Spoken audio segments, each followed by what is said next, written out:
জনাব বল্টু, আপনার কোর্টে আসতে এত দেরি হলো কেন? আপনার জন্য কোর্টের মূল্যবান সময় অপচয় হয়েছে, এর জন্য আপনার শাস্তি হতে পারে। হুজুর, রাস্তা দিয়ে আসার সময় আমার সাইকেলের নিচে একটা ছাগল পড়েছিল। তা ছাগলটা কি মারা গিয়েছিল? হ্যাঁ হুজুর, ও তো আমাকে জিজ্ঞেস করার সুযোগই দিল না ও মারা গেছে কিনা। বলেন কি? আপনার শাস্তির পরিমাণ তো আরো বেড়ে গেল। এমনিতেই আপনি কোর্টের মূল্যবান সময় নষ্ট করেছেন, তার উপরে আবার পশু হত্যা করেছেন। আপনার তো এখন ফাঁসি হবে। হুজুর, জেলে ভরবেন নাকি ফাঁসিতে ঝুলাবেন, যা করার তাড়াতাড়ি করেন, আমার হাতে এত সময় নেই। আমার আবার বাড়ি থেকে গরুকে খাওয়াতে হবে।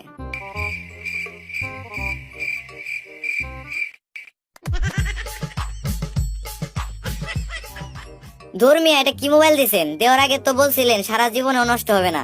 2 মাসও তো ব্যবহার করতে পারলাম না, এর মধ্যে নষ্ট হয়ে গেল। সারা জীবনের গ্যারান্টি দিয়েছিলাম তো ঠিকই, কিন্তু তখন আপনাকে দেখে মনে হয়েছিল আপনি বেশি দিন টিকবেন না।